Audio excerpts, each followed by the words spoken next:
Hello, welcome back. Yes, Guruji, now everything is clear.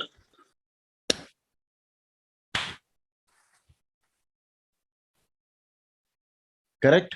Yes, Guruji. Okay. But still there is a microsecond. Oh. It's still lag is there, but it's okay. We can continue.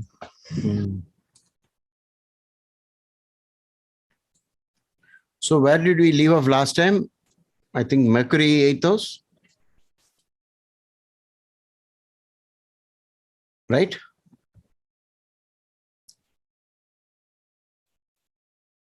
Mars 8th we finished, I think. Do we have the last week recording in Patreon? Yes. We did Did not- Mercury 8th house, Guruji. Mercury 8th house. Okay. Yeah.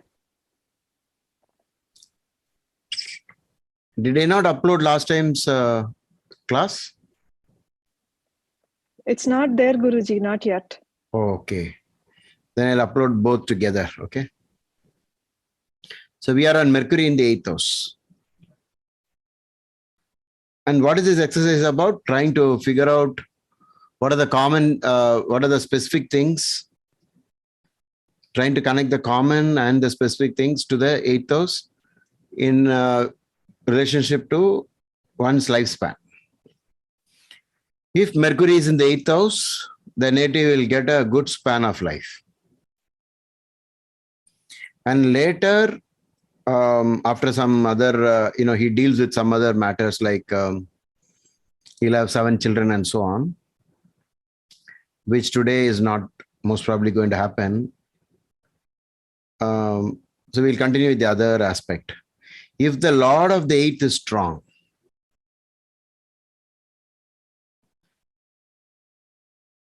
again, dispositor idea, or if the Lord of the 8th is in a sign of exaltation,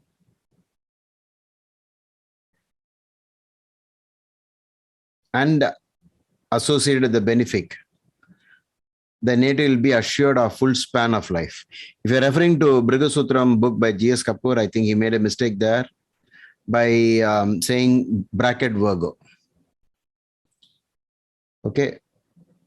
Because this is not about Mercury. Mercury is in the 8th house, but he's talking about the Lord of the 8th. Could have been any planet. And associated with benefic, the native will be assured of a full span of life. From this, you have to understand that things improve whenever the dispositor is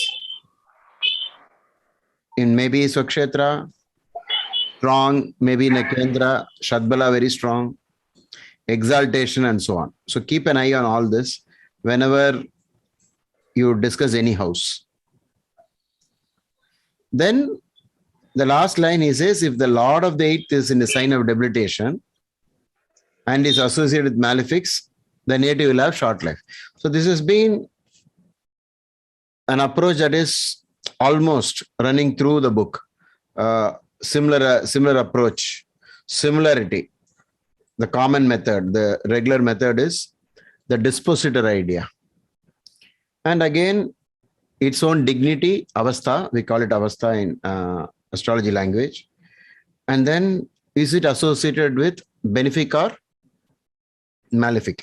Here we should not use the functional aspect of a graha. We have to use only the natural krura graha and the Somya graha, the Shubha grahas. Okay. I was wondering what is behind the fame and reputation. Behind the Fame and reputation.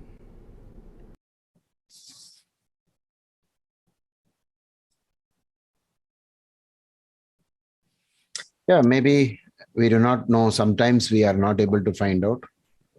Kirti Prasiddhi. He has written that, he has said that Kirti and Prasiddhi, both almost the same, name and fame.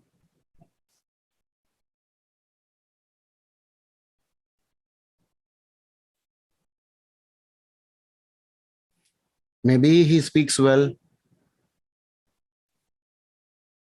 Mercury is the speech planet. By being in the eighth, it is looking at the second house. But sometimes we cannot find out the logic. Yeah. See, surprisingly, usually we expect more challenges with planets in the eighth. Right? Except in case of affliction here, it's almost good. Because he straight away starts with a good span of life. And that Bahu Kshetravan, owner of a large area of land, most probably, I think, inherited. Because 8th house is inheritance.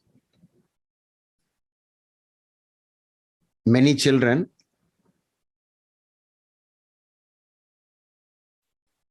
Okay, but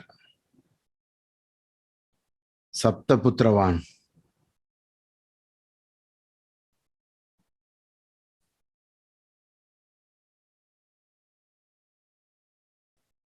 So from this, we also come to know that astrology is all about potential. Maybe in those days, it was very easy for such people to give birth to 7 children. Now it is not. Guruji, one of my mentors in US has 7 children. 7 children, is it? Yeah. No, I'm not saying it is impossible. Okay, that's why I use the word potential. There's always this potential. But some people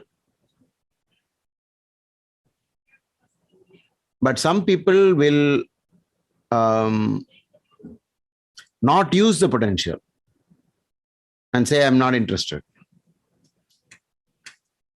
But if you go a step further and say, and talk about the sperm bank, God knows, because if the sperm is being used and it produces many children, it might be of somebody who has Mercury in the 8th house.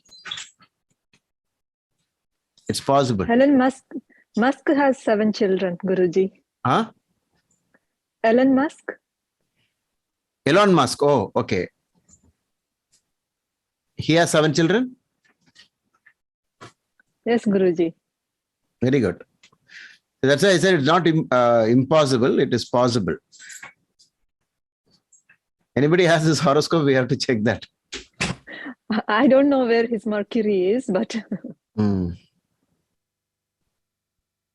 Maybe there are a lot of families even now with 7 children.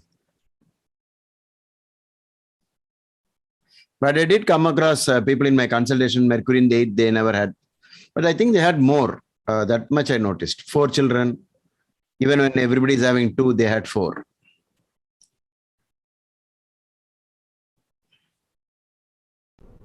Yeah, his time of birth is a suspect, but Mercury is in Gemini.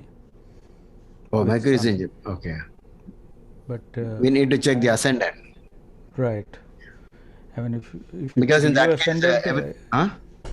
if you take Leo ascendant, it's in the 11th house, because most of the times that is published is 11 a.m. Oh.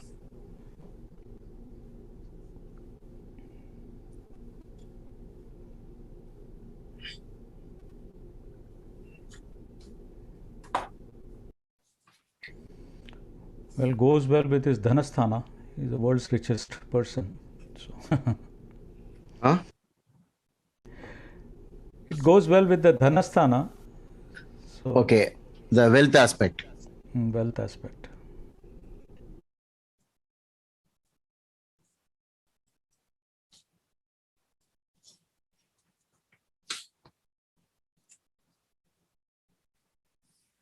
See, one thing that all these slokas do not attend to is whether it is the horoscope of a male or a female.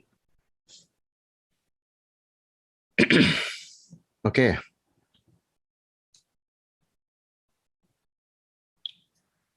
In a female's horoscope, the 8th house is it deals with the uterus, the lower stomach.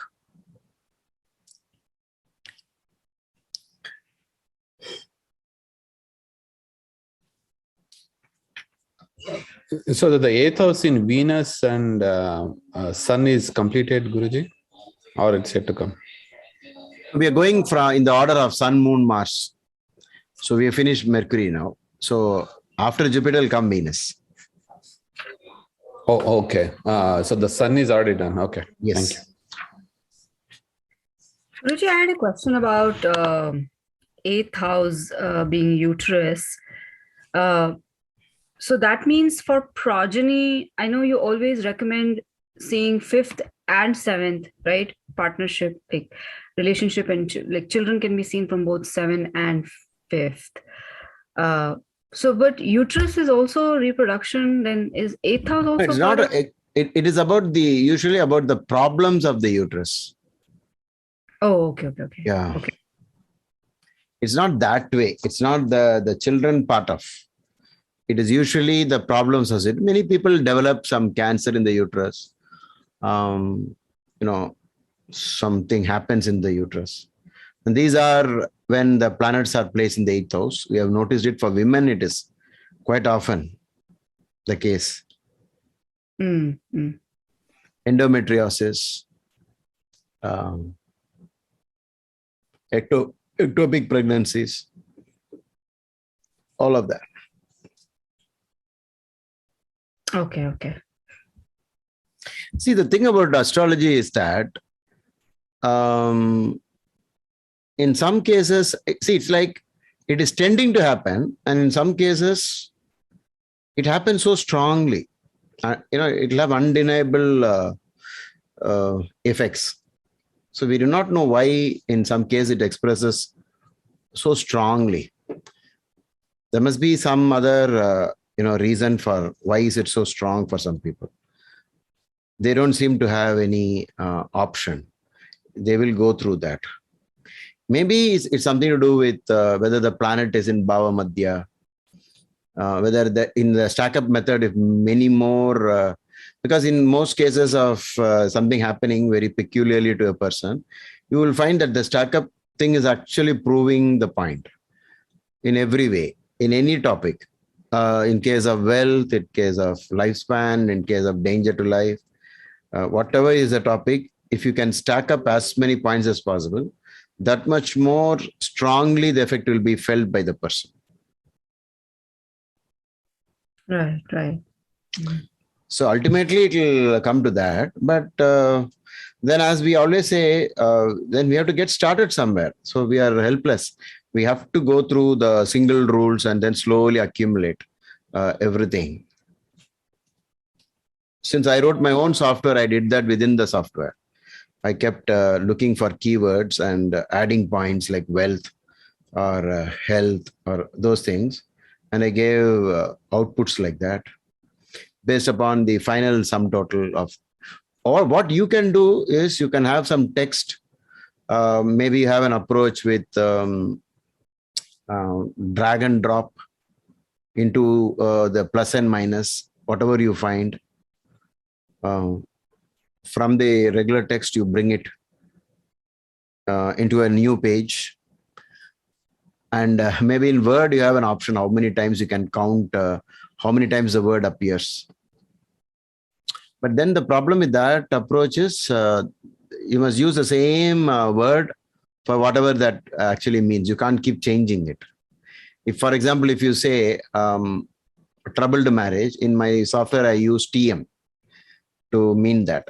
So wherever there's a hint at troubled marriage, I'll generate the code TM like that. So how many times it is coming? Many times it is coming, then I'll say horoscope matching is compulsory. There's always a possibility of trouble. So I've been using the stack-up method in my own software. You can also do the same thing by creating quick copy-paste, but use the same word so that you can quickly catch up. Like to marriage. So I used to write 2M. And so like that, you can create some codes. How many 2Ms have come in this chart? From this rule, that rule, whatever you find from various sources. Now, we are on Jupiter in the 8th house. Guruji, one final question I had. Can I ask? Yes, it need not So be the for- final.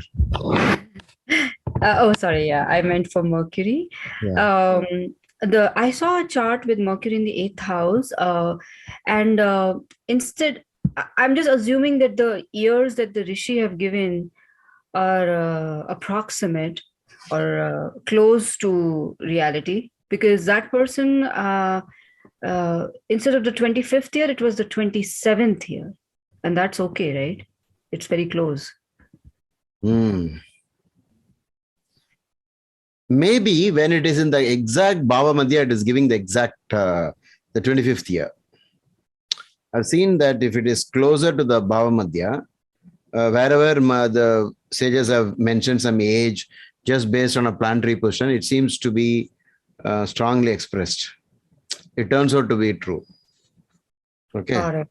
Mhm. Yeah. So, but I mean, this is the best we can expect from astrology. Like you can't be so accurate. Okay. Correct. Mhm. Okay. Keep it in mind and take it like, see, why is it not happening in the exact time? When it is something maybe this Bhava Madhya, I have been watching this, but sometimes there will be some other condition in the horoscope which is not even indicating the event, in which case the event itself won't happen, right? But I think you are referring to it's missing by years. So that means the event is happening, and sometimes we find that the event itself doesn't happen. Correct. But like in the case of Rahu in Rahu or Ketu in 2-8 axis, 8th house, whenever the danger comes, it is usually 32, 45, 65, but sometimes it doesn't happen. So this is how I've been using astrology. When it happens, it is so accurate. And then we are startled about how did they get this so perfectly. Got it. That makes sense. Yeah, I got a case of this uterus cancer recently. Okay. And when I looked at the Rashi chart, it is a Vrishchika Lagna, and Venus and Mercury were in the 7th house, but in the Bhava chart, Mercury goes to the 8th house. Oh. And added to that, I mean, Vrishchika Lagna, so it's going to its own house. However, it is also in Rahu Ketu axis. In addition to Rahu Ketu is also on that same axis. Okay. Yes, and Gulika is also in the 8th house. So in Venus Saturn, it was diagnosed. Okay. Venus? And Venus Saturn. Venus is already Maraka for that Lagna. Venus is Maraka. And Saturn is also bad, right? Functional bad. Yeah, exactly. It's a lot of 64th Navamsha, Saturn. Oh, you had and Venus is the lord of 22nd Drakena also. Oh, you got enough evidence. Yeah. Okay. And she's going to enter Venus Mercury in November, and they're very anxious actually. It will be a good chart for us to take a look sometime.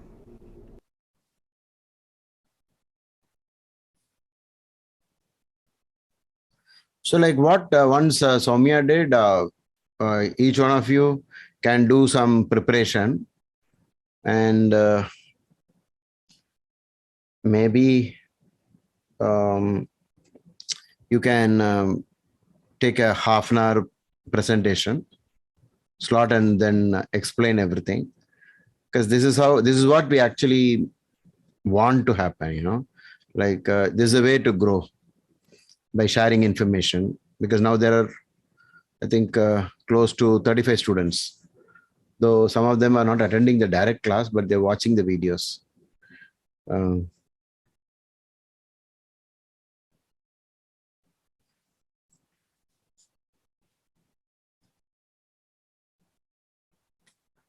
Actually, when you document it with like an article type, it will turn out, very well. Because whenever you want to make a presentation, you will get very serious about it, and you will try not to miss a point. You will search for more, and you learn faster. You get better, actually. I'm recalling the days when I used to write for Dr. B.V. Raman's magazine, the astrology magazine. I'll have an idea when I start, then I don't want the article to be not so good. So I search for maximum information and I edit it continuously till I'm satisfied. And then finally it goes for print. And all the time, whenever it goes for, approval by Dr. B.V. Raman, he had told the people there that no need to edit at all. He's perfect. He will do it very well. It's the same case in Sifi.com. When I wrote articles, mine was never even touched by anybody. Whereas other astrologers, they always did re-edit. Editing, and somebody had to change the language. The words were changed and so on. That's because when you want to write well, you will search and try to make it more interesting. You try that. For example, now Jyotish Kasi said about a horoscope. Maybe if you can make a good presentation, observation, even if it is 5 minutes, also no issues, but at least let it get documented. Okay. Sure. Yeah. So now we go to Jupiter in the 8th. Why are we doing this? Again, I want to repeat in case people join late. Why are we doing this is because we just want to understand by looking at the 8th house planets, can we say something? Can we get hints about lifespan? We are trying that. And as we expect, the Rishi always talks about lifespan whenever it comes to 8th house. So it is obvious that the 8th house planets have lots to do with altering the lifespan. Jupiter in the 8th, he starts off with short life. It's not good to have Jupiter in the 8th.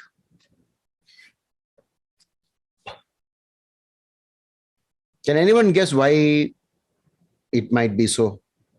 What might have been the logic? Even if, okay, first thing we say, there's no need for a logic from the Maharshi. Whatever they say is correct. But at least to satisfy our, our thirst for astrology, knowledge, and we want to find the logics of everything. Jupiter in the 8th house, why would it be short life? Is this because Kalapurusha, like 12th house, sir? 12th Lord in 8th house? Kalapurusha's 12th Lord in 8th. That's a very Kalapurusha novel, Monatrikon. that's a very novel way of looking at it. Yeah. Okay. Anything else? Guruji, I think Jiva Karaka going to Jiva Karaka. No, Jiva Karaka, yeah, going to Maravasthana. Sir, can we say it is the 12th from the 9th, where 9th is Jupiter's place? Jupiter's place, it is step back. Okay. It's 12th from the Mola Trikona. The Kalapurusha, if you put it in the 8th. So Guruji, maybe just starting off, I thought Guru in the 8th, Guru always expands, and maybe other than BPHS, if you see any contemporary website or anything, it says Guru in 8th actually expands life. Meaning longer life. Longer life, yeah. Because Guru by nature expands where it sits, right? Logically speaking. Well, one way to look at it is 12th from Gurusthana. Guru is 12th from Gurusthana. That's what I think people started with that idea, using the Kalapurusha concept. No, not Kalapurusha. I'm talking about the 9th house. 9th house is Guru's house. Oh, simply, again, that is also connected to Kalapurusha only, no? When you say 9th house is, or are you saying any ascendant, 9th house is anyway Guru's Sthana, right? Okay. You are talking about the 9th house properties, common points with Guru. Okay. Right. Okay. Sir, one more thing, sir. The eighth for the eighth house, Saturn is the Karaka, sir, but Jupiter is opposite to Saturn's properties, so it cannot um, show its positive characteristics. Maybe there.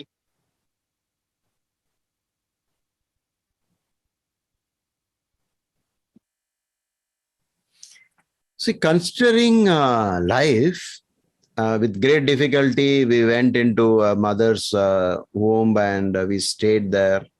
Somehow, against all odds, you have to survive. They shouldn't abort us. And everything should go well. We should be lucky enough to take birth. And what would be the most important agenda for the journey? The journey of life. Spiritual evolvement. No, first of all, ability to continue life. Life, yeah, Long sustenance. life. First, Yeah, we have long to life. live, right? That will be the basic essence of anything that is living. There's a great force for anything to survive.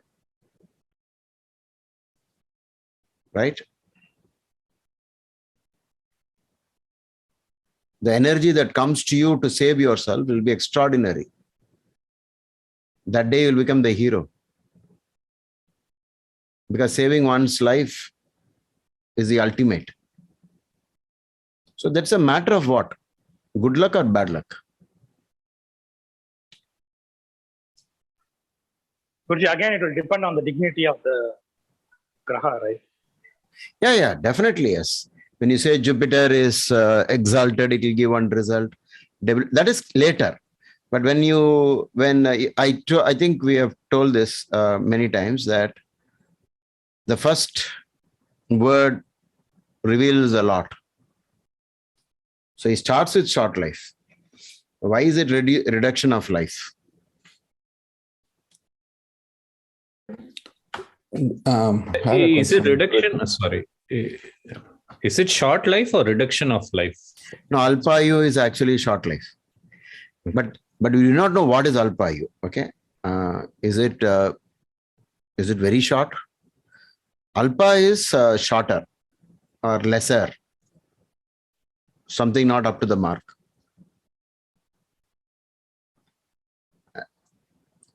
So when people die very young, it is usually connected. I mean, is related to as Alpayu. He passed away. So the main thing about Jupiter is Bhagya, or like a god. And in all the Vedic chantings, in the religious thing, it will always be, may you live 100 years. And what are we, I mean, who are we praying to? Is to God. And Jupiter is God. Jupiter is the wisdom, the knowledge. And it is with this that we tend to live longer. So when Jupiter itself goes to 8th house, it reduces lifespan. This is how I thought about it. If you have any other opinion, maybe to say add something more, or maybe look at it from your point of view, please feel free to express your views. Yeah, I have one question, Guruji. Yes. About regarding the Jupiter in 8th. My own brother, elder. Okay. He was 25 years old. Jupiter is in 8th house. In Bhava, it goes to 7th. In 7th, there is a Ketu. But 8th house, Jupiter, when he's born, at the age of 25, he had a brain surgery. It is a very deep brain surgery. And after that, he's having a lot of stones, kidney stones and everything. I mean, he went through hell from the age of 24 to 28. And what's his lagna? Libra, Tula Lagna. And Jupiter is in Taurus. Okay. So that's... But only in the Bhava chart, it goes back. Bhava chart, it goes to 7th house. And the Ketu is there with along with 7th, which is Aries, Mesha Rashi. But he is good now. He is 46 and 45, 46. He is assistant professor. He did a PhD and all those stuffs. And Ravi is also in Lagna, which is in Nicha. What was the dasha and antardasha he was going at the age of 24 to 28? That's I need to see. Give me 1 second. I'll tell you. That will say everything else. Oh, is it? Yeah. Okay. I think there is an eclipse maybe because you said Ketu is in the 7th and Rahu is in the 1st, Sun is in the 1st. Yeah, Sun is in a Maybe. 1st, Ketu is in a 7th, and when he born, yeah. So he had a surgery during a Shani and Ravi Antaradasha. Shani Mahadasha and Ravi Antaradasha. For Tulala, it is functional malefic. Jupiter is functional malefic. Where is the Shani placed? Shani is in 10th house in Karkataka Rashi. Cancer. In which year he was born? 76 November 12 morning 6 a.m. November? November 12, 1976, morning at 6 a.m. Okay. And- No, I'm just looking for eclipse. Okay. 1976, November 6th and 7th, there was a eclipse. So, Eclipse. So Okay. the sun, the eclipse axis is very strong on the head. Oh, is it? Okay. Because you said that's the Lagna also. Right. Yeah. I think Sridevi or somebody pointed out to that. Pavani, sir. Pavani, yeah, okay. She pointed out to that eclipse. So the eclipse had happened. And when an eclipse happens, it is valid for the next 14 days, the next fortnight. Oh. Yeah. And then the eclipse axis is on the 1-7 axis, which is the head and the stomach. Head and stomach. Stomach. Okay. Yeah. Okay. He also recently had a gallbladder removal just a few months back, and kidney stones. A lot of kidney stones. Frequently you get. Yeah. Now that Sun Antardasha, because Sun is already debilitated and involved with a Rahu Ketu affliction. Right. Yeah, so we have. Sir, is it a solar eclipse, sir? No, actually, the lunar eclipse passed, but I think when we check you have to check where his moon is, then we will know. But it is lunar eclipse. It's not yet solar. Okay, I know what you're saying. You need to know whether when is the solar and lunar, you need to know the moon's position. Sir, November 2nd, he said. Date of November birth. 12. No, November 12th. November 12. So November 6th, there was Solar a. eclipse in on 76th is October 23rd, sir. Huh? October 23rd, that year is solar eclipse, sir. No, lunar is November 6-7. Oh, okay. So Oh, take lunar. the nearest one. Okay. But at least it was an eclipse period. The Rahu Ketu sun was involved in eclipse and it is still not gone away from the eclipse axis. Then the 1-7 axis becomes afflicted. And usually Rahu Ketu, see nowadays because of surgery, advancement in the medical revolution that is happening now, it's allowing you to survive. In those days, there's no way to survive. True. Yeah. True. Now they're able to go for, intervention, what do you call that? Invasive method, getting inside and opening it up and clearing it up. Now we have a greater advantage. In those days, I don't think they'll survive. So Guruji, Maybe we can know where Venus is because it is Lagna, where Venus is. Guruji, coming back to the topic, since that's a known case with Girish brother. Coming back to the topic on Jupiter being in the 8th. If it is retrograde, then it's a strong Jupiter, right? So what result would a retrograde Jupiter give? Strong to do what? The one. It is still in the 8th. Right? So the retrograde doesn't change anything. And regardless of if it's a friendly house like in Simha or No, how do we answer these questions? You see, Bhrigu Sutram, the entire book doesn't speak even once about retrograde planets. So what does that mean?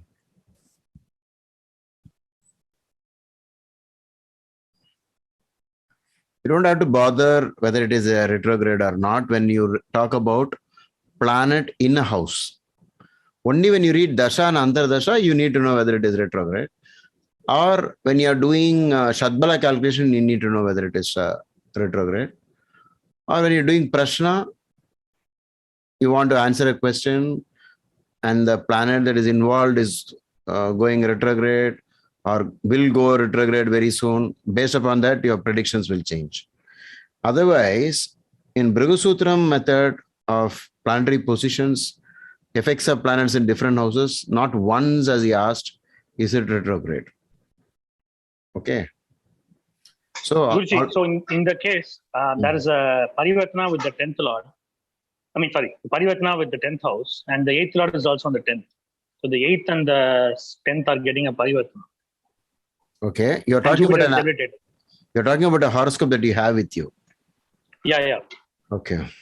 I've asked this question in the past. Lord is in 10th. Yeah, 8th Lord is in 10th. So which sloka will play a much stronger role? I believe you said longer life only for this.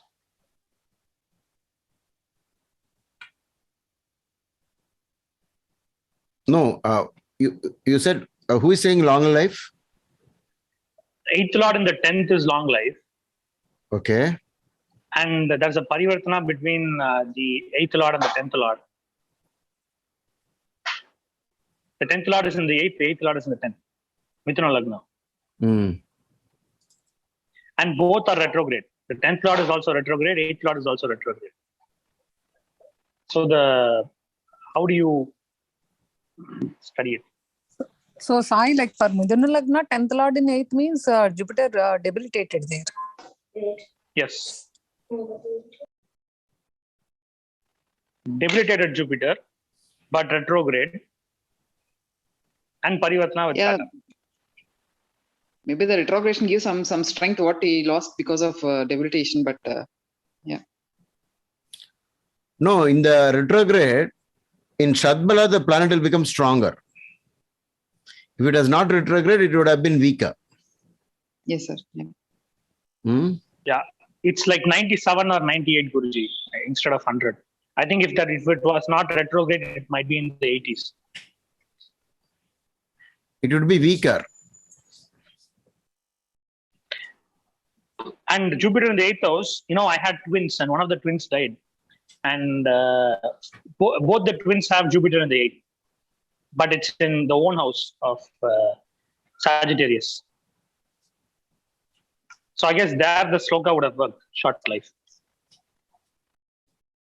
One child. Yeah, the sloka played out for one child. So I was going to say, like this example that you're giving, Pralaji, that in the shloka, Guruji, the difference very clearly is about whether Jupiter is in its own sign or in sign of exaltation. That is like exactly the opposite. So the native will be short-lived if Jupiter is in the 8th, but if it is in its own sign or in his own sign or is in sign of exaltation, then the native will be long-lived. So it is directly connected to own sign. See, you're right. What you're saying is correct, because in this case, it is in own house also. See, there is something about twins.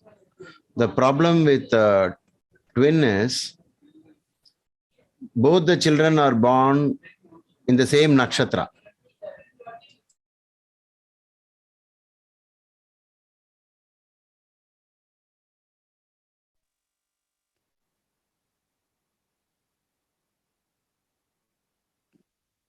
Meanwhile, I have a question regarding the chart that was given with the Tula Lagna.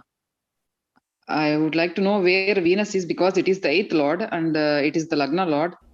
And if the 8th Lord is strong, maybe because of that he's surviving. The 3rd house, probably. See, in the twins, I was about to say, I got interrupted. With the twins, always there is some problem with one of the twins. Okay. It comes under a defect because born in the nakshatra of brother or sister, it is coming under inauspicious birth. So most of the twin births is inauspicious because of that. That means the second twin has problem, or it's not important, sir, here. Most of the time I found the second was in trouble. More than the first. It comes later. Yeah. But Unless then we are lucky enough to be in you different. can't be very sure about who is first and who is second, because it all depends on how did they mark, whether they got it right. But somehow it is happening. The one child is in trouble. Guruji, Is it possible locally- that the doshas overcome and both the twins are also fine? Is that they have seen cases like that also, sir? I've seen, but then sometimes the trouble happens later on. I've seen one case where the younger twin dies at the age of 45, something like that. And the other person is ill and healthy. And it came as a shock. It was a sudden event. So many the sudden events have happened. Sometimes at birth itself, very quickly, one of the twin passed away. So we had many such situations. There's always something wrong with twins. We have seen that. Guruji, even the local pujari said that the second child that's coming is the eldest. Yeah, that's what we never know what is the truth about who is first and who is second. But if you take the umbilical cord clamping as a birth, then at least doctors can say which is the first and which is the second. But we do not know because what happened. How do we even find out, who is first? If you know the logic of twins.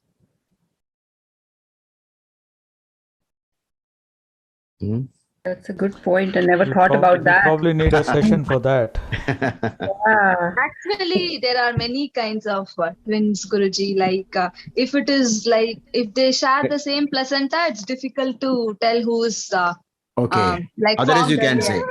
Otherwise, It's very easier Easy to say. because even in womb, the timings will be different for each twin if Okay. they have different placenta.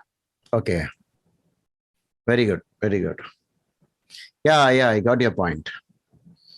So depending upon what type it is, you can be sure about these things. But anyway, I was always wondering about twins. See, sometimes we'll have to take it as some kind of exception because we really can't understand. They have the same horoscope. Why should one pass away while the other is there?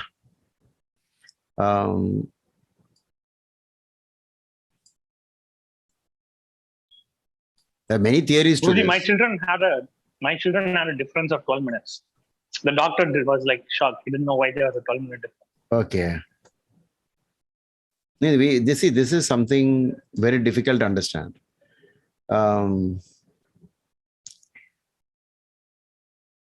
There are some people in Tamil Nadu, they explained to me like this. Since it found one child, the quota got exhausted and it spared the other child from an affliction.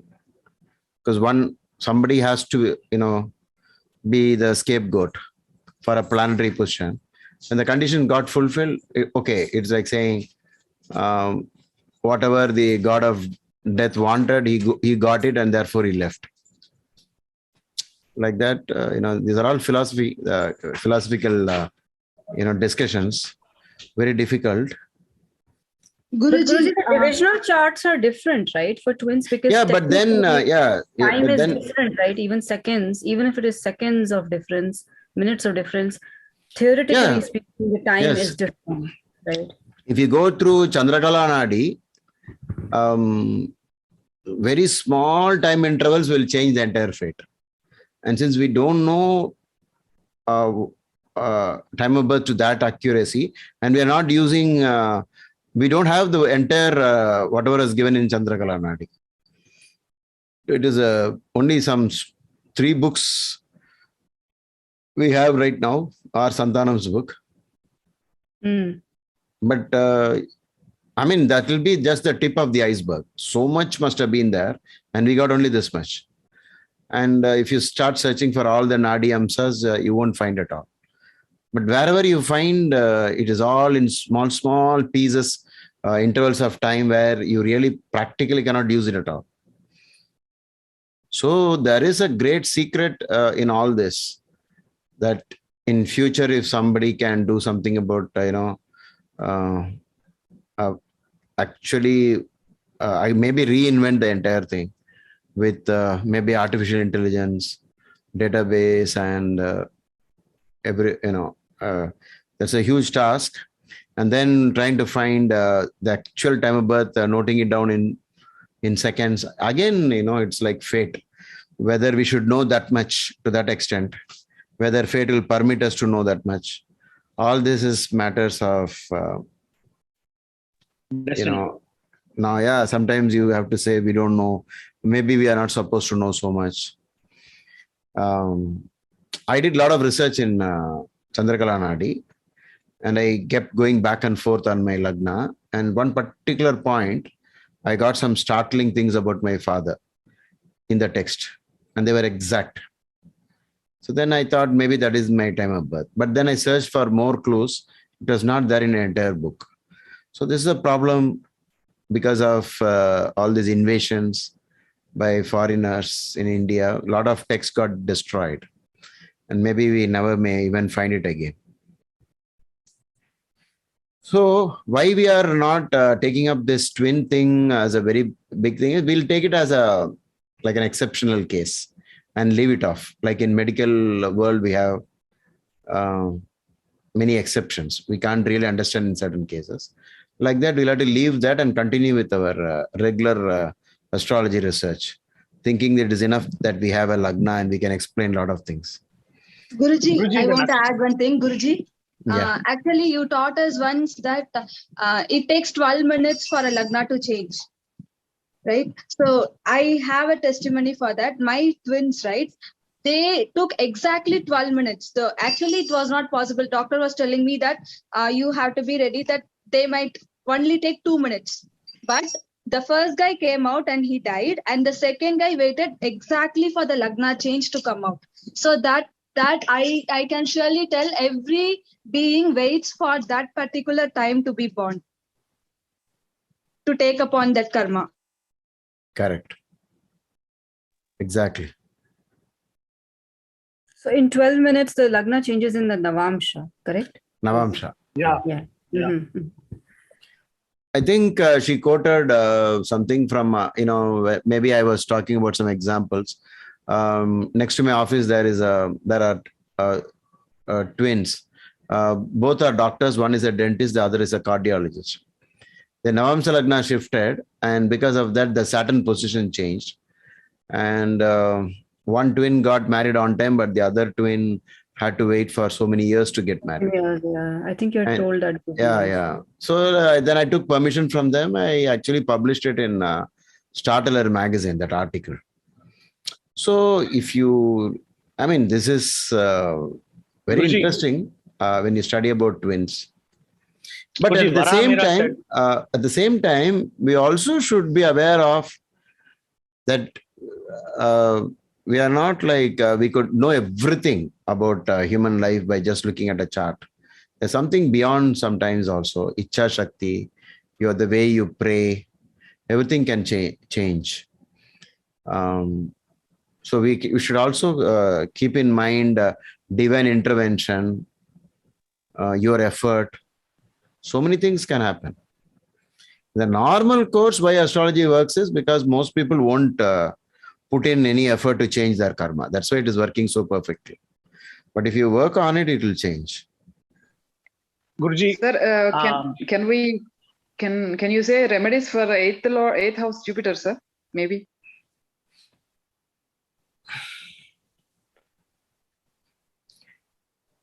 What can we do? Sai had a question, I believe. Yes, we'll come back to you for.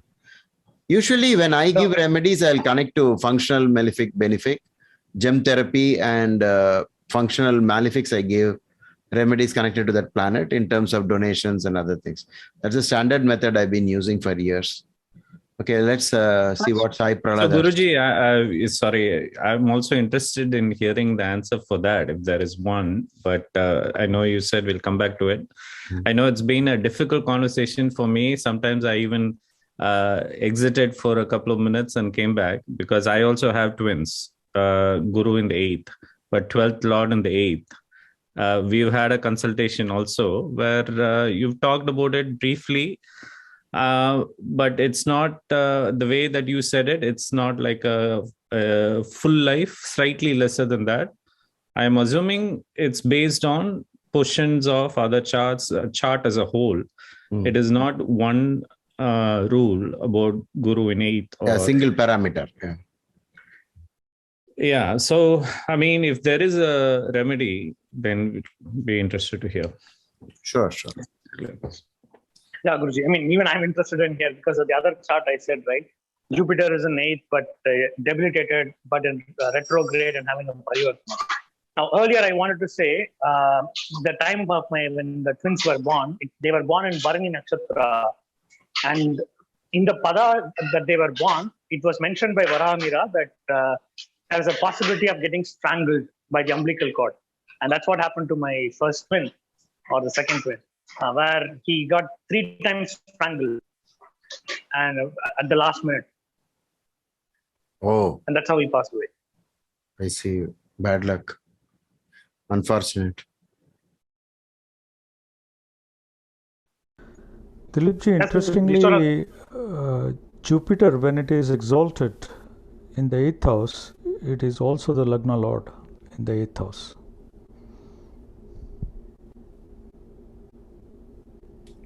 It is also the Lagnesha in the 8th house. Oh, okay. You're saying if it is a known house. No, if it is exalted. Exalted.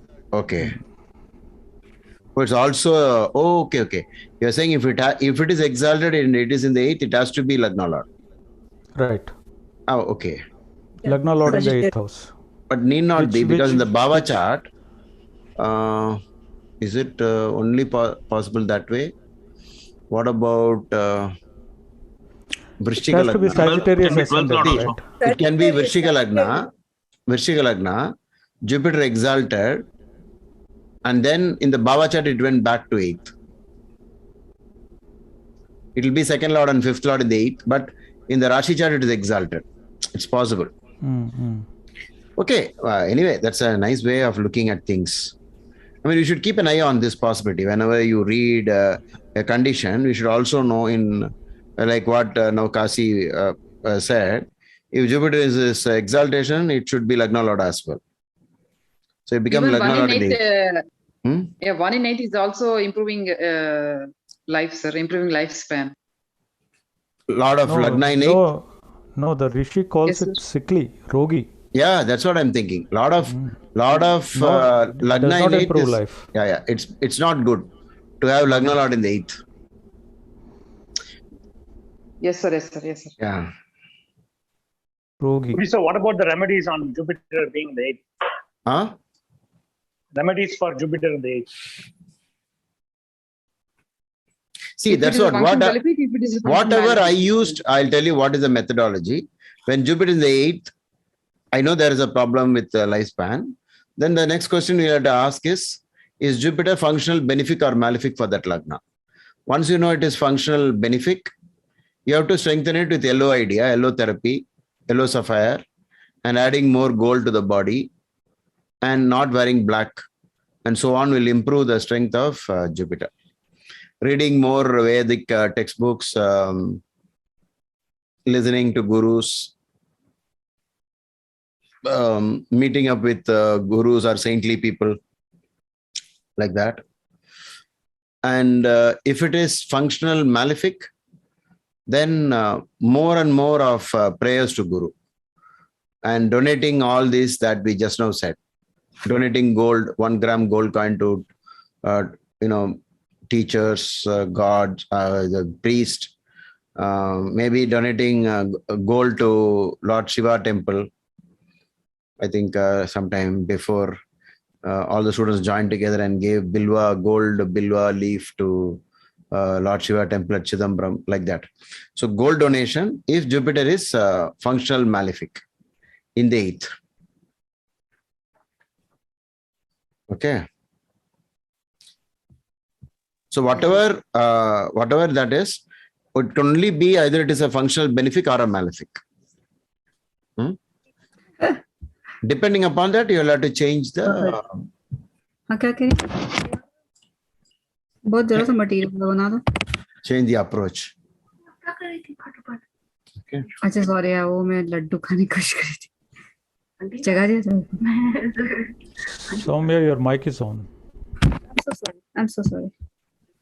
Soumya is talking about laddus. I'm sorry, I'm hungry. So sorry. No, it is not. It's just an astrology coincidence because Jupiter rules the sweet. Oh. And laddu is yellow in color. Yeah, laddu is yellow in color and it is a sweet also. And also, Guruji, during Jupiter Hora, it seems we will be more hungrier than other times, other Horas. Oh, very good. So that we can eat and expand, is it? Yes, Guruji. Okay. Sorry, everybody. Yeah, that's okay. So let's try to complete this. If Jupiter is in the 8th, then it will be short-lived. Okay. And then the reverse of this is something in the last paragraph. If Jupiter is in his own sign or in exaltation, then it will be long-lived in spite of being in the 8th. So own house and exaltation, dignity, it is good. Free from disease, a saintly person, learned and well-versed in Vedas and Shastras. I've seen if Jupiter is well placed in another way, dignity, these people have a lot of craving for getting knowledge about the divine. They'll be so much addicted to, I want more knowledge, I want more knowledge. Some craving will be there. Okay. Guruji, I remember something about getting occult powers when Jupiter is in the 8th from BPHS. Not sure if it was Lagna Lord in the 8th or. Lagna Lord in the 8th is a scholar, right? Yes. Pandit or something he said, I think. Right. If you have the book, you can check. But it is a very tricky combination, this Lagna Lord in the 8th. Depending upon the stack-up method, they can become bad also. Yeah, Guruji, I know personally one chart where Sagittarius is ascendant, Lagna Lord in 8th. So Jupiter is exalted, but 8th Lord also in 12th.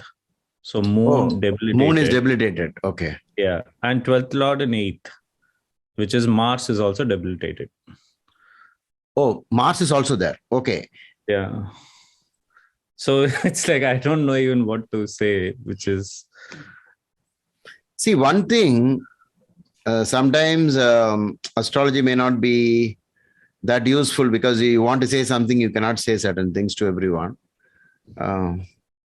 God knows, how to handle this, work. Because if people, I used to think like this, if many people know astrology, then they'll do self-study and find out a lot of things about themselves.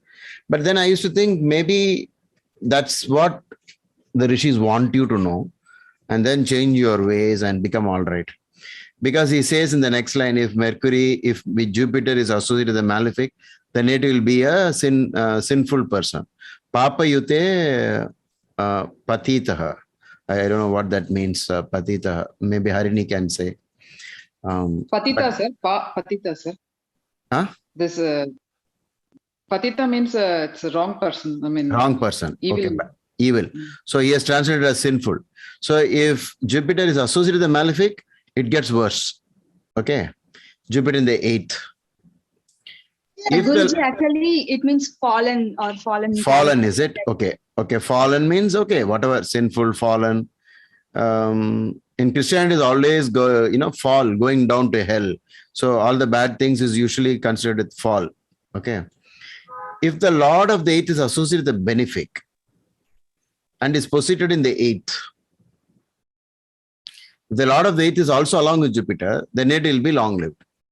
I think there is using the knowledge that if the Lord of the eighth is along with a benefic, in this case it is Jupiter himself, right? And is posited in the eighth, then it will be long-lived. So Jupiter is lending his grace on to the eighth house Lord, and therefore it will become suddenly the opposite, long life. If the Lord of the eighth is weak, he will be short-lived. If the Lord of the eighth is associated with the malefic, then it will have illicit relationships with widows after his 17th year.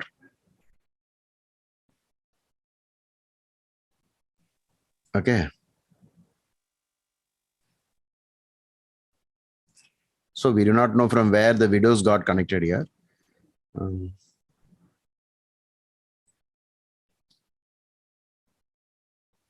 If Jupiter is in his own sign or is in a sign of exaltation, then it will be long-lived, free from diseases, a saintly person, learned and well-versed in Vedas and Shastras. Take the best thing possible out of Jupiter. At least the person has a chance for becoming a saintly person, learned and well-versed in Vedas and Shastras. I used to understand it like this. If only this planet was so well placed, this was possible. Okay? Saintly, learned, well-versed in Vedas and Shastras. Then if it is afflicted, it should be the opposite of this. Am I thinking in the right line?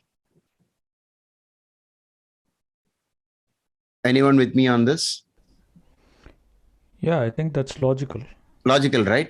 If Jupiter is in his own sign, even though it is in the eighth, he says, then it will be long-lived, free from disease, a saintly person, learned and well-versed in Vedas and Shastras. If it is the opposite, not exalted, not own house, it should be just the opposite. It becomes short-lived, more diseases, not a saintly person, not learned, not well-versed in Vedas and Shastras. So then I came to this conclusion. Whenever I read, pages like this, text like this, I used to think maybe the solution should also, the remedies should also be related to this topic itself, what we are reading now. Like a saintly person, then meet saintly people, meet yogis, meet gurus. Learned, not learned, then try for knowledge, go for knowledge. Well-versed in Vedas and Shastras, need not be religious text. It can be any good knowledge. Okay, so this might be the method that if Jupiter was not well placed, you go after Jupiter. You go after knowledge. You go after gurus. And usually in Parashari text, you will find whenever Jupiter gives problem, Maharishi Parashara says worship Shiva, Lord Shiva. So why not worship Lord Shiva if Jupiter is in the eighth house? Okay, sir. Sir, I have in general a question, sir. We always talk about Jupiter aspect on the planets when the planets are in trouble. We will look after a Jupiter aspect. But if Jupiter is in trouble, sir, can we count on Venus aspects, sir? Because the Venus aspect, no one discussed. I mean, Rishi also, Maharishi Parashara even didn't talk about. No. He doesn't talk about it specifically, but it is understood that Venus is also part of the system of cancellation of most of the doshas. Whenever you say natural benefics, Venus gets definitely included. There are many who feel that Venus is a better benefic than even Jupiter. In even classical textbooks. It's almost like 50-50, when people say, no, Jupiter is the best, no, Venus is the best. So it's very difficult to say, but they're both equal. But I think with regard to Jupiter, it is more about guidance. There is a need to contact those who have knowledge. Whereas yes? Regarding Jupiter and Venus, in the 108 names of Jupiter, it is said that Venus is the guru of Jupiter. It's in the sloka. Venus is in Bhargava Sishyaya Namaha. So it says Jupiter is the Shukra's disciple. Disciple. Okay. Mm-hmm. And PVR Narasimha Rao said an interesting point. Like, for example, how Venus saves a person is, suppose, they have the tendency to kill. Because Shukra teaches the Asuras. So how does he train the Asura? Instead of making the person kill, they may give them the experience by maybe playing in a video game or maybe drinking or something, and he negates the full negative that might play out. Oh, nice view. Whereas Guru will be all about guiding through chanting, through worship, prayer, devotion, and all that. Whereas Shukra will be like, he will deactivate the negative by some other way. By entertainment. Yeah, by entertainment, exactly. Oh, by music, games. Yeah, I too had a similar idea about games and entertainment. I always used to say somewhere the mind will get addicted. So why doesn't it get addicted to the right things? I think Venus is also the mantra karaka. Okay. Sometimes people keep singing songs continuously. Yeah, and Venus is also for moksha karaka, for moksha giving graha. Like when we read the 108 slokas of Venus, Shukra, it says that Shukra bestows moksha, and that's why I think he's the lord of he's getting exalted in the 12th in Kalapurusha. Jupiter's place. And yeah, Guruji. And I think we should take all these 108 slokas or even the 1008 names, like there's Shani Sahasranama. And we need to break them down so that we can understand the grahas much better. Okay. Maybe that's why he starts with the native will be happy if Venus is in the 8th. I think we are probably transitioning to that. Yeah. In between, I would like to say Guna Sitaraman said in my chart, Jupiter is in the 8th. But Guna Sitaraman, what is the dignity of Jupiter? Is it doing well? Is it strong? You have any clue about that? The strength is not that much compared to Sun and Mercury. However, it is there in a good place in that my Lagna is Mesha Lagnam and Rasi is Meena Rasi. So from Moon, it is the 9th. From Ascendant, it is 8th. And it is there for a good reason because Ketu is in the Ketu afflicts Moon.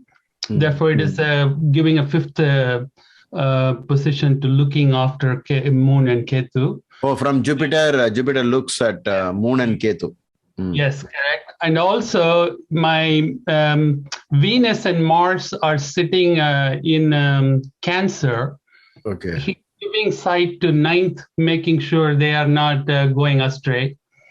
And my Sun and Mercury are in Taurus, and he is giving the 7th sight. I'm a scholar and I'm a professor, and I have done really well in mathematics. Everything has been taken care of that sight from Jupiter to Sun and Mercury conjunct. Actually, the Shastra part is also this, no, Guruji?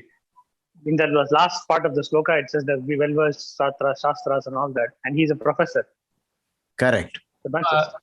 And then, therefore, when I meditated on that for a long time, and I realized that Guru chose to be in that 8th place to put a checkpoint for all the other malefics.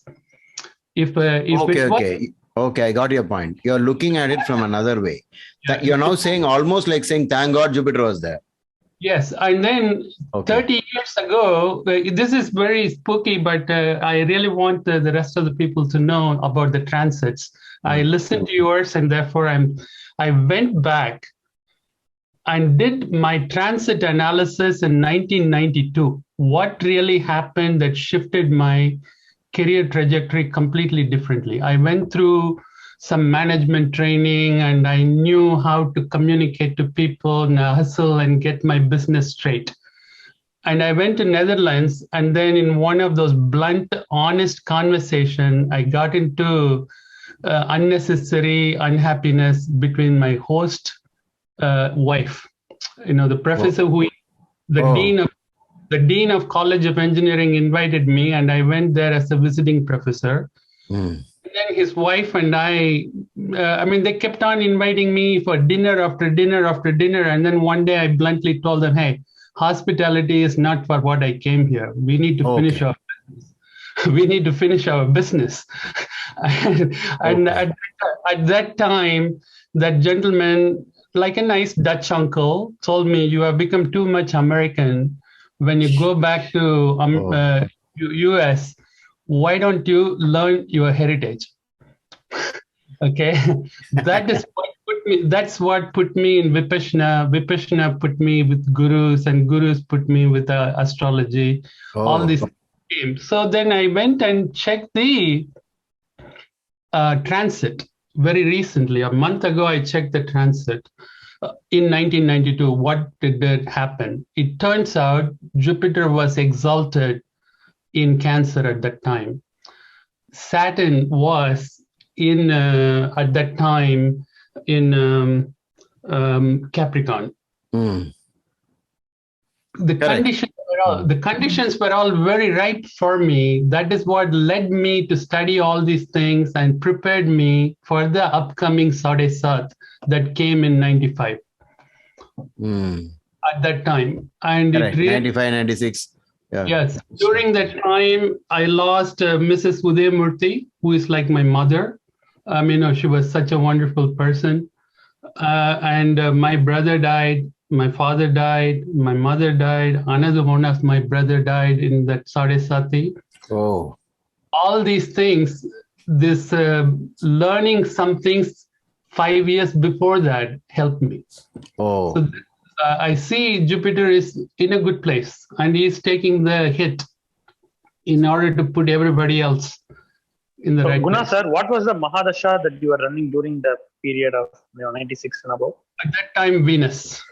Oh, Sukran is also your 7th lord and the 2nd lord. He's a double Maraka, so he's supposed to give you a lot of stress. Yes, yes. Wow, it was a very difficult time. And prior to that, it was Ketu. Ketu in my teenage wasn't the pleasant time. I mean, but in my college age. Anyway, sorry.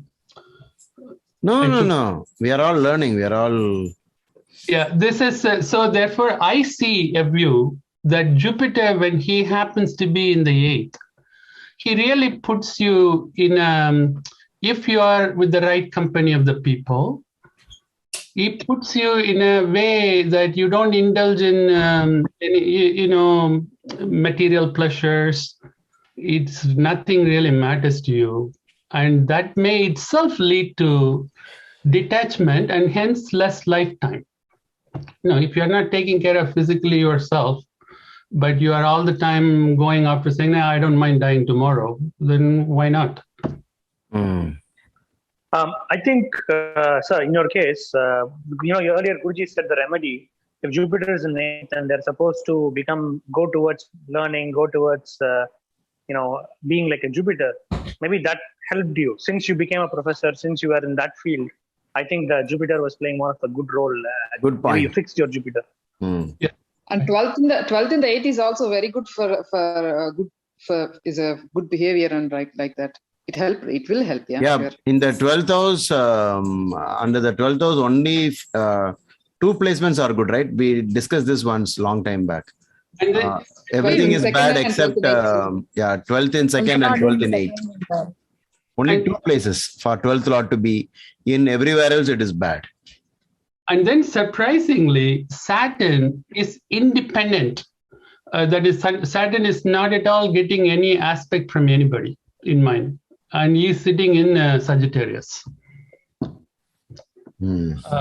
So that made me, I am a hard worker, and I always succeeded simply because that I have been at it. Very good. Thanks for sharing, especially from your own life. We love to hear such things because we learn faster, and you also get some proof about astrology, and that convinces you to learn more, encourages you to learn more. Okay, now I want to give you an approach in whenever we read any text like this. Even you can use the same idea for Dasha and Antardasha methods. this suggestion came actually from my son once upon a time when he was also reading a lot of things in astrology. He said, now let's look at it from one particular angle. Jupiter in the 8th, two possibilities. One set of bad things, one set of good things. Forget all the other, whatever the reasons, but try to jot down the possible bad, the possible good. Then this is something like a reverse engineering. If a people, when they confess about themselves, when they say express about themselves, this may not be useful in a professional reading where you cannot ask anybody what are your experiences. But to understand our own life, if Guna Sitaraman is more learned and more, like a saintly person and so on and so forth, he is long lived and all this. So we know he's on this side. Then it must be that Jupiter is doing well in this chart. It is for us to find out how it is doing well. Are you with me in this? Do you understand what I'm trying to say? See, something has happened, right? and whatever has happened is the truth. Who can deny that? So our question is, we are having confusion about how to read it. For example, is Jupiter, it is in Mars sign. Okay, at least it is in its own friend sign. And there is a connection between Lagna and the 9th Lord, because here it is, he's a Aries ascendant person.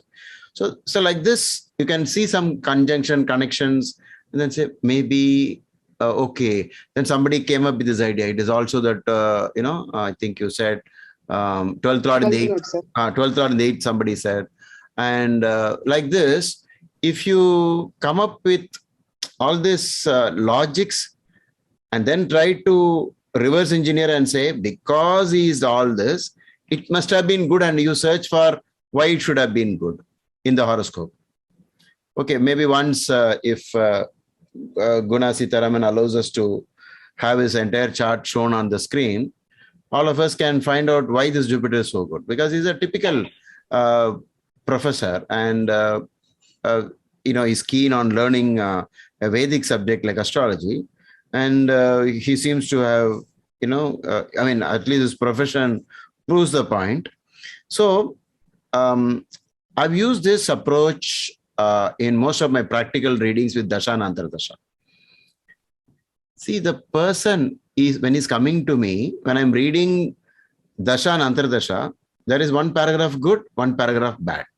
But he himself is saying, I've got into trouble. The client says, I'm in trouble.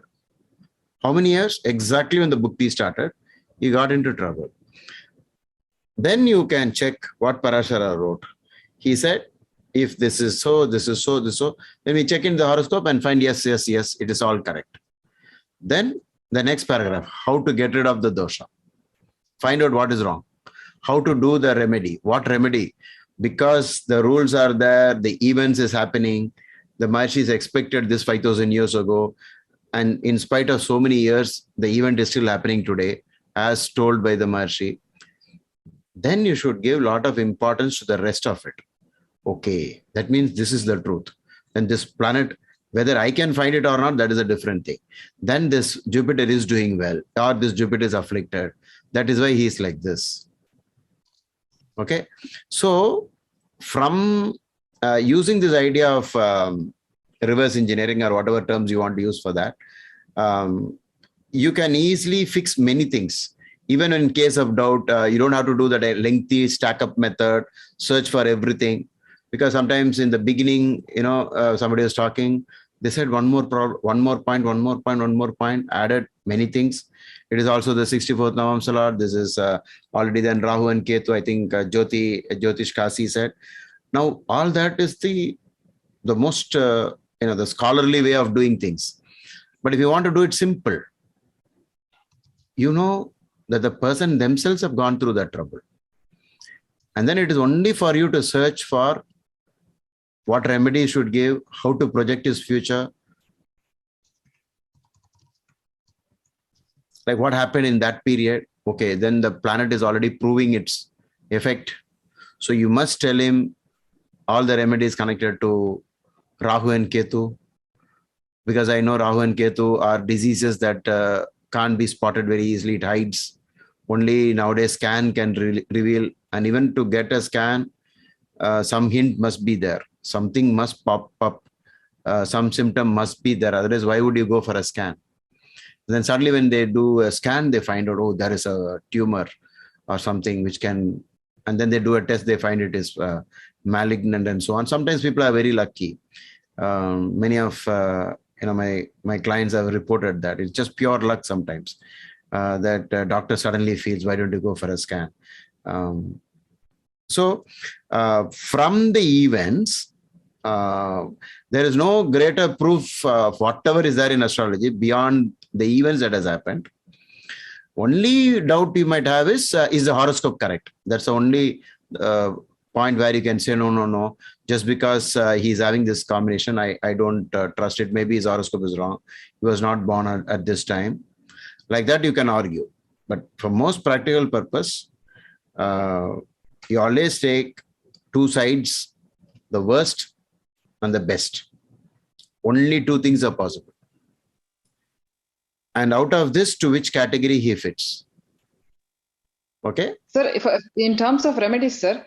No, let me ask if has everyone understood what I'm trying to say? Yes, Guruji. You understood, right? What I'm saying, because in the text with Jupiter in the 8th, only this much information is available.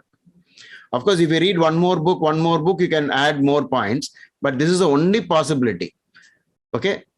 And within this, it has to be on this side or that side. It can't be on both sides at one time.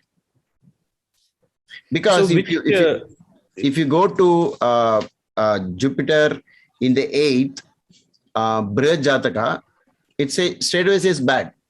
You know, when an expert astrologer like Sri Varahamira says something, one thing is he lived at a time when astrology was flourishing all over. So he might not have taken all the possibilities, like how Brigu had mentioned, he is not writing it out.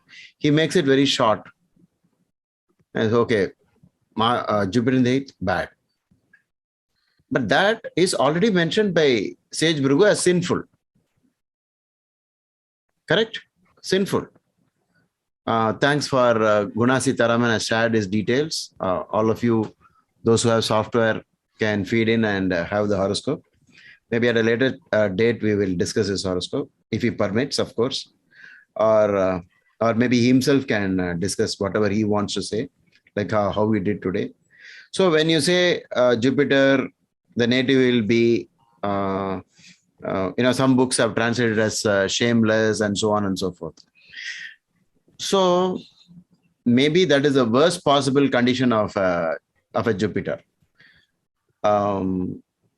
I did meet people where Jupiter was severely afflicted in the 8th, and they had these qualities also. There are a lot of things where it can be exactly tallying. So when you read a so-called contradiction in astrology, it is not a contradiction, because even in the very same paragraph itself, we are having a long life and short life being discussed for the same Jupiter in the 8th, which means it is only conditions apply. So when the writers are writing, the authors are writing it out, when they say something, let's say negative of a combination, it should run in your mind that means he is talking about affliction of this planet. This planet has very bad dignity. It is badly placed. Only then you should expect a bad statement. Have you understood this? So it's very easy. So if you, like for example, for Guna Sitaraman, the Sade Sati worked like anything, because look at the number of people he lost during the transit of Jupiter, Saturn centered around Pisces in the year, I think 1990, 98 and all that. 98, I think it was in Pisces, right? So plus or minus this side, that side, centered around Meena Rashi, which is his moon sign. lots of things happened. Yeah. And at the same time, I also used to think of this. There is a song, Sri Chakraraja Simhasaneshwari, Sri Lalita Ambige, Urandu Tirindha Ennai, Uttamanaaki Vettai, Uyariya Periyoridam, Ondida Kuti Vettai. Wow. Someone who can translate it in Sanskrit, they can do it. I mean, it's a song that everybody knows. Sri Chakraraja Simhasaneshwari. That is the way I felt. You know from Tamil Nadu that many people know who Dr. M.S. Udayamurthy is. Very rare combination for me to meet those people and be in families of this. That happened because of Jupiter, I would think. Very good, very good. I know many people with Jupiter in the 8th addicted to chanting. I know many are addicted. But I also met in certain cases that sinful type of people also with Jupiter in the 8th. So it's all about what is the dignity, the afflictions, and so on. So it is it's almost like the two sides of the same coin. So you need to know which side is activated for this person. That's the secret in astrology. And sometimes, when you're confused, you have to admit to the person and say, I can't really find the evidence. Sometimes it looks like this Jupiter is doing well and so on. If you ask them some questions, you can easily find out. Honestly, it could have gone either way for me, sir. I lucked out that I was in the right company of the people at the right age. Correct. Yeah. So for this person, sorry, 12th Lord in the 8th again, I think for Mr. Guna. So yes. Yeah, that's also an additional point. I met a lot of yogis having 12th in the 8th. The 12th Lord in the 8th. I met many real renounced. They have almost given up everything and they are in the path of God. I've seen that. Also. And Guruji, sorry, I know you don't like that word Vibrida Raja Yoga, but or maybe you said that. I'm not saying I don't like it. I don't like it the way it is being used. It is not completely good. You understand? It's not completely good. Right. So brought this. You know what? When I moved from civilian university to Air Force Institute of Technology to teach, the reason I moved was the person's position that I filled. He died. He was a pilot, test pilot. He just took off the plane and then didn't land in Wright-Patterson. So that position became vacant and they invited me to apply for that. That is how I moved from university to Air Force. Then similarly, in 2015, I applied for just some good job in DC. When I came and joined, after I interviewed, they told me that my predecessor died out of heart attack and they had 5 years difficulty to fill the job. And that they were very happy that they could find someone whose qualifications and desire. Both times, when I moved, some significant moves occurred, it was because of the deaths of someone else. Very good. Okay. You notice that as a pattern. Okay. Yeah. All these things I'm learning now because with the Jagnada Hora, when I was starting to find all the yogas and all that, and it kept repeating 2-3 times Vibrita Yoga for me. And I could relate to that. Yeah. So whenever it comes to the bad lords occupying the bad houses, the words of Maharishi Parashara can be treated as final. So I have nothing specific against these things. If you find, like for example, 12th Lord in the 8th is good for gaining and speaking well, though it gives you a lot of good qualities, etc.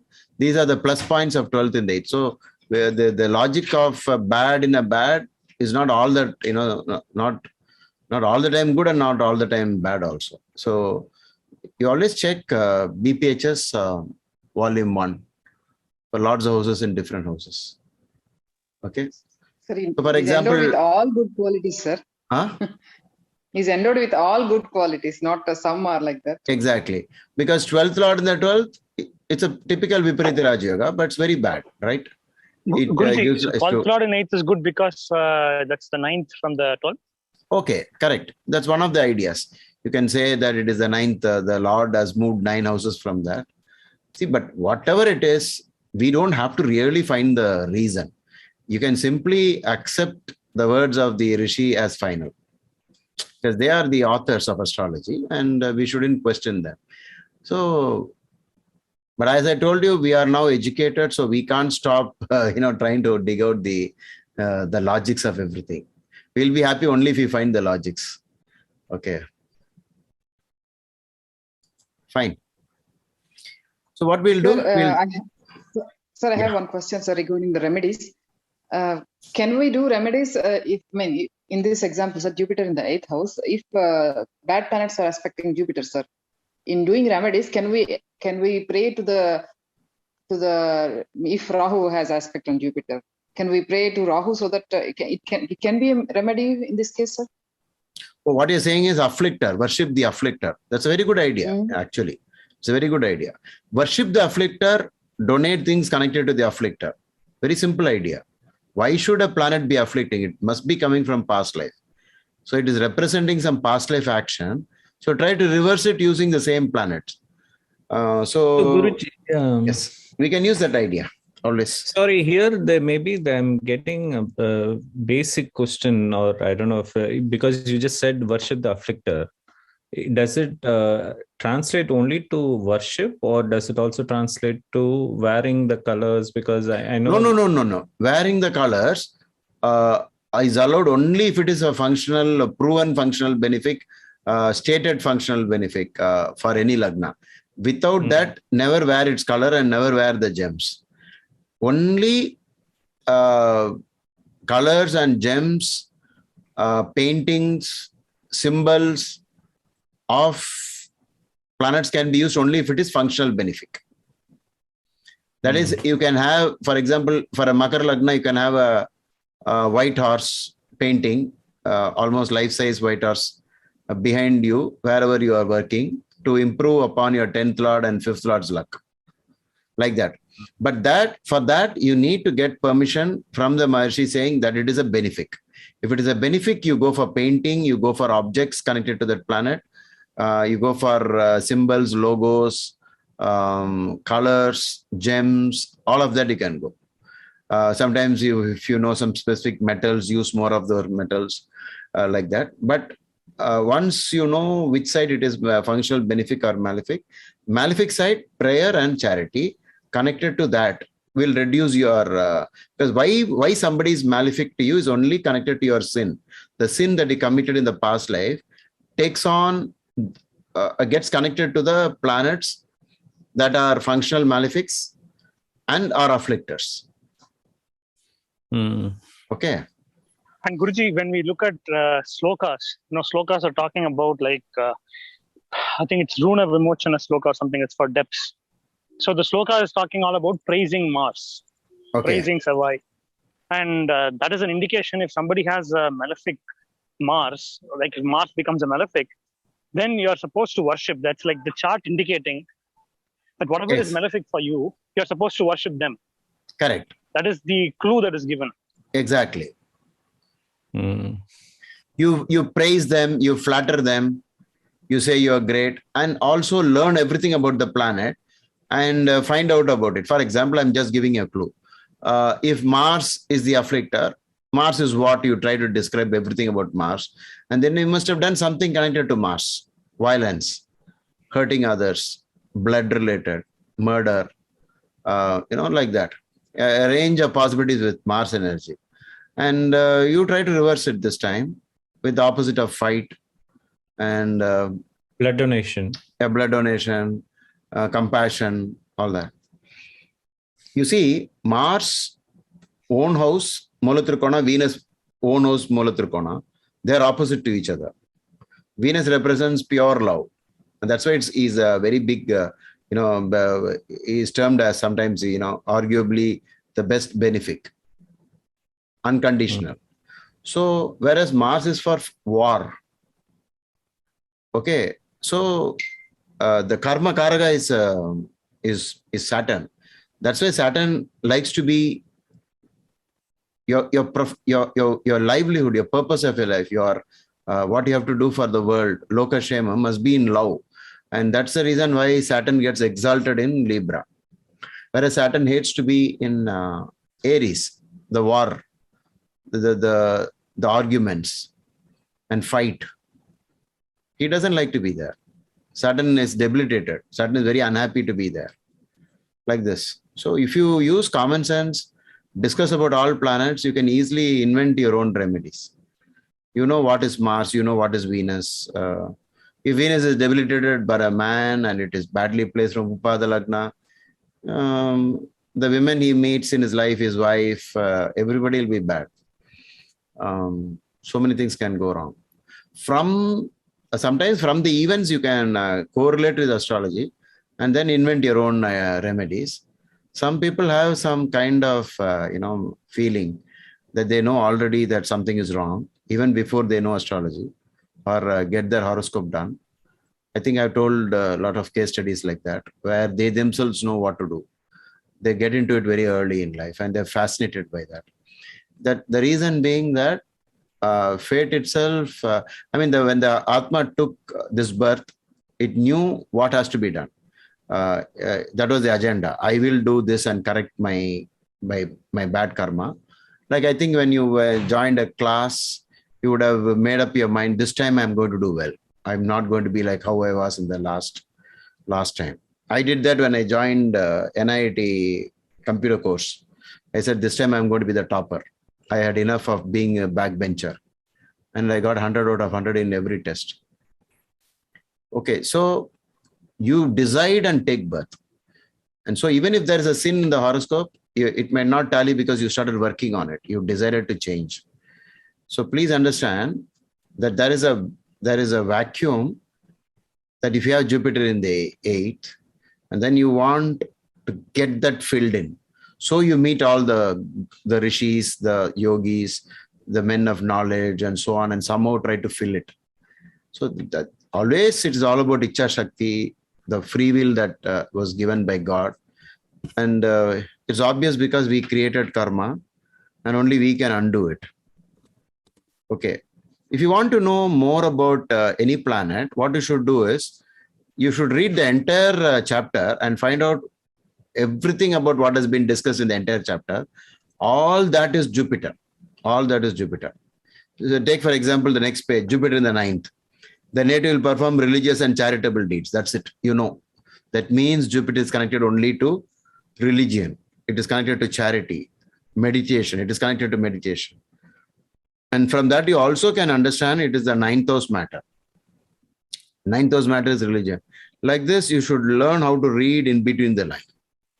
And so by reading the entire chapter, not just like what we did today, Jupiter in the 8th, to know more about Jupiter, read the entire chapter and write out some keywords and keep it ready with you. So anytime somebody is asking a question, you know which planet is related to that. Okay. Guruji, can I also share maybe one more thing? Yeah. So Jupiter in 8th for my kids and 12th Lord in 8th. With respect to studies, suddenly, they are just going to college. Just a week ago, at least for one of my twins, one of the colleges gave like a full scholarship. Okay. So that means almost free that she'll be able to study. In the US, it's very difficult. Congratulations first. Okay. Thank you. But the interesting thing that I saw was the email from the university came on a last Thursday. Yeah. And it is also that the transit, they have Sade Sati, they also have Janma Guru, but the Guru just moved into 2. Like second house, into second house. So I was just, I think it is all Guru related somehow. Correct. Yeah. So the day of the week is very important to get us some some extra information. Always the best way to learn astrology for your own family members is to keep noting down the events as they happen, and you can use that to project the future also. Right, and I was talking about Viparita Raja Yoga because somebody else didn't take that because the scholarship was announced more than a month ago. I have never spoken against Viparita Raja Yoga. I said the words of Maharshi is final, even within the lords of bad houses and bad places. He himself accepted many nice things. So only take that and do not generalize it that they're all good. That's all. That was my point. You understand? Okay. I never said, that completely remove the concept of Viparita Raja Yoga. When you said sixth lord in the sixth house, sixth lord in the sixth, enmity with your own people, but friendly to others. So which is good and which is bad in this, Okay, so they'll fight with their own people, but they'll be friendly with outsiders. The complaint will be inside the house. They'll say, see, he is fighting with all of us, but outside he's such a nice guy. He likes everybody. So we are saying it is not completely good and not completely bad. Sometimes it is completely bad. For example, sixth lord in the eighth is completely bad. Sixth lord in the eighth. So then in Tamil Nadu, what will they do? They'll say Viparita Raja Yoga, Kettavan Kittidim Raja Yoga. They'll say sixth lord in the eighth is also good. But sixth lord in the eighth lord in the sixth, all of this combinations with Lagna Lord, in my experience, 30 years, is the highest combination for Cancer. The highest. Okay, so be very careful when you talk about it. Whereas eighth lord in the sixth house will give victory over enemies, but not good for health. So be very careful. You look at people, they're successful in a certain way, but health problem finish them off. So that means what? Some other combinations is affecting health. So of course, as we go through more sessions, we will be able to fine tune what we are learning. And thanks for a lot of sharing happened today, especially special thanks to our professor who has shared his date of birth, whoever wants to study and maybe keep the chart ready. Next time he says something, you can quickly relate to it. You can also, once you make a chart, send me a screenshot. I'll also keep it on my phone. Fine. So we'll catch up again. Happy, what shall I say, weekend, and tomorrow holiday in India, May 1st. I think it should be the same for everybody, right? I don't know whether it's an international holiday. What is tomorrow, Guruji? It's only for India, Monday is it? also, sir. Huh? Holiday in Monday also, sir. Monday what? Tomorrow is, came Sunday, May 1st, so it extends to May 2nd. Oh, okay. Fine. But what is on May 1st? What is it? Our May Day. Labor Day. Labor Day. All of us are laborers in the eyes of God. Yes. We are toiling, right? Yeah. Okay. So let's end the topic today. We'll come back for Venus in the 8th and the rest of the planets. And then slowly get into more of if you want, we'll continue on this 8th, or we'll do a case study with a blind chart reading to make it interesting. Guruji, we'll continue. We'll finish it maybe in the next class. Yeah, and then we should also see 8 from a Graha. 8 from Saturn. 8 from a Graha. Okay. We'll consider 8 that. from Yes. Saturn. Yeah. And Guruji, I think Girish Ji is probably not here, but he was suggesting one thing, just as a fun thing, that if, I don't know if it is possible or not, that's why we need your experience and guidance, that can we ever do reverse engineering of a chart, which means like if we know the person really, really well, and let's say if you know 5 or 6 planets, then can you guess where the other 2 or 3 will be? That's very difficult. Very difficult, right? Very difficult. Oh, no, but there are times when you're guided by intuition. You understand? You remember, sometimes you'll be very lucky also with it.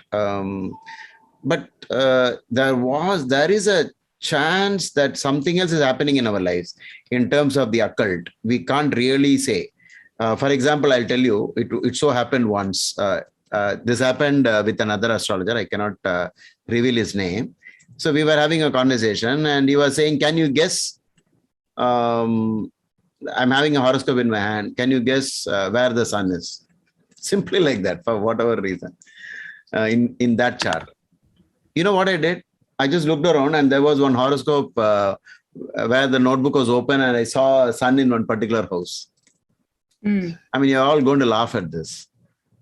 I looked there and whatever came to my, it was there in this chart. I told him, I think the sun must be here. And he was mad. He said, how did you tell that? Can you teach me what did you do? Then I said, he asked one more planet. Okay. Then he said, can you say where Jupiter is? I again looked at the chart and said the same position.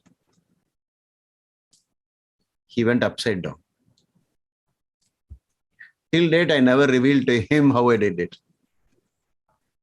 So this is something else. Sometimes it happens like that. Intuition. No, it's not that. It's something else. We can't really understand what's happening here. I'll get this feeling. Guruji, there was a. Why did I use that? I could have thought about some other method. Where is sun right now in the sky? Should I relate to a trinal position from that? Is there some other way? What lagna is going on now? I can do many things. But I said that. See, for example, he's about to join our class, our session. He's somebody who is very important in a particular game. And he told me just one statement. Everything is nice about me except my marriage. Okay. Sai Prahlad knows this. And I said, maybe you have 7th Lord in the 6th. And he just kept staring at me. And then he continued to say, it's been horrible. I have, even there was problem with the police as well. Oh. Then the next thing that came to my mind was the 7th Lord in the 6th with Rahu. Rahu is also along with the 7th Lord.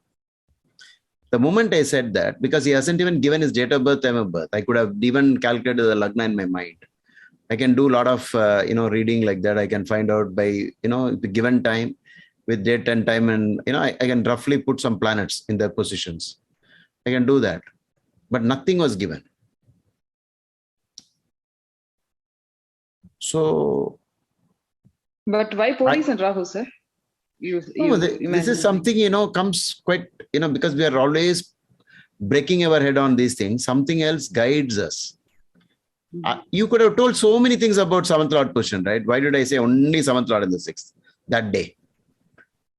And so he's a champion in a particular field. But then, this was his turn to be surprised. So like that. So many incidents like this. Like I keep looking at a person in, like this, and suddenly, hey, is your nakshatra this? Sir, how did you come to know about it? How did he say? Can you do it for me? Immediately the man next to will ask. I say, sorry, I can't do it for you. But sometimes I belittle it. Oh, you are an astrologer, you know everything. You should be able to do that. So they won't give you credit for it. They'll say it's so easy for you. You understand? If you do it, they'll say it like that. It's no big deal for you. It's so easy. So many things will guide. Guruji, after listening to this, your point on that thing, I started asking some clients questions before I see their chart. Very good. And before taking the And I've been able to predict the afflictions without even looking at their chart. Beautiful. So one lady said she had, what is that? When will I marry again? I said, in your chart, there must be 7th Lord and 6th affliction in the 12th. And everything is there just like that. Yeah. So it happened like 4 or 5 times. Yeah. Why it is happening is something is there in your mind. And there is a great knowledge in this world, what we call collective consciousness. Astrology is floating there. And so your consciousness will pick up some information from that. and because you are in a genuine effort to talk about human life, there will be some luck in that. Okay, so you cannot explain these things and why you said certain things. Like, for example, I have this 5 years, the client has never contacted me. That morning, I'll suddenly think about it. Hey, what happened to that guy? He had this problem and so on. In half an hour, he will call me. You know how it happens? They're about to call me. They'll start sending the message and I'll pick it up. It's not that because I thought I made him call me. It's the other way around. He wanted to call me anyway, and I'm picking it. So many times I've done it. Sometimes I know, I mean, some of you would have already had this experience. When the phone rings, you will know who it is. Actually, it could have been anyone. But in certain times, you'll know for sure it is this person only. There's so much of these occult, whatever we call, in all of us. Only thing, if you're more kind and compassionate, this becomes quite often the case with you. You will easily understand many things. Sometimes it can be disturbing also, because you can sense certain things which others can't. Okay. That's true, Guruji. I play this game at my home. Whenever someone brings my phone over to me saying it's ringing, I'll ask him if it's this person, and it'll be exactly that person. So yeah, so I still don't understand how I do it. So it will come. Once you are getting into social service activities, there are a lot of people blessing you. Many people say good of you, and so on and so forth. There's something in nature which will guide you. And this at the very highest extreme is the yogi's power, the power of yogis to say everything. They can just, like Buddha, they say, if you just go and stand in front of him, you'll know everything about your past lives. Only these rare people can do that because they're completely filled with that white aura, the pure aura. They can tap into the universe for knowledge about anything that they want. Anyway, let's come back next Saturday for the BSPA session again. Okay. Yeah. Thank you. Thank you, Guruji. Thank you. Thank you. Thank you, sir. Thank you very much. Thank you, sir. One of you remind me if I'm not doing the recording and uploading it, okay?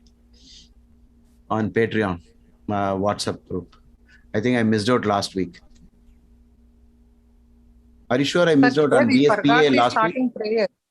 Huh? Yeah, last week was missed. Actually. You're missing. Okay. The first time I missed it, I think. Yeah. Guruji, I just wanted to tell. Hey, one minute. Ramesh Peddati has given another beautiful point. Guna sir's Navamsha Jupiter is exalted. Wow. That's something very big. That's really big. When in Navamsha Jupiter gets exalted, is really big. It's the ninth lord also. That explains how I stumbled into the right teachers just before the tribulations are about to begin. Oh, yes. Okay. Got it. Yeah, that's a great luck. There's a lot of praise for Navamsha Jupiter exaltation. Yeah. Okay, very good. Thanks for all the students who are working so hard. I can see a lot of details are being shared. Okay, we'll catch up again. Guruji, actually today eclipse is not visible in India, so we can take the combination of conjunction of Venus and Jupiter. Oh. So it's auspicious. Yeah, we'll take it as more auspicious. See, I'm telling you that eclipses come and go, so don't bother with all the doomsday predictions that you hear. It is just a routine thing. They come and go. They've been happening millions of times on the world. So what? Don't worry. Okay, when it happens on the birth chart, there is some information about it. Okay, bye. Thank you, Guruji. Thank you. Thank you, sir. Good night, sir. Thank you. Good night, Guruji. Good night. Thank you, Guruji. Thank you. Bye.